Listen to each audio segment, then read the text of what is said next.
పూరా local. America అధ్యక్షుడు Trump, Russia అధ్యక్షుడు పుతిన్లు త్వరలో సమావేశం కానున్నారు.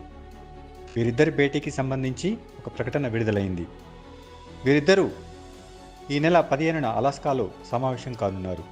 ఈ సమావేశానికి ముందు పుతిన్ చైనా అధ్యక్షుడు జిన్పింగ్, భారత ప్రధాని నరేంద్ర మోదీలతో మాట్లాడనున్నారు. ఉక్రెయిన్పై దాడి చేసినప్పటి నుంచి యుద్ధం అలాగే కొనసాగుతోంది. దీంతో లక్షల మంది ఇల్లు వదిలి వెళ్ళిపోయారు, వేలాది మంది చనిపోయారు.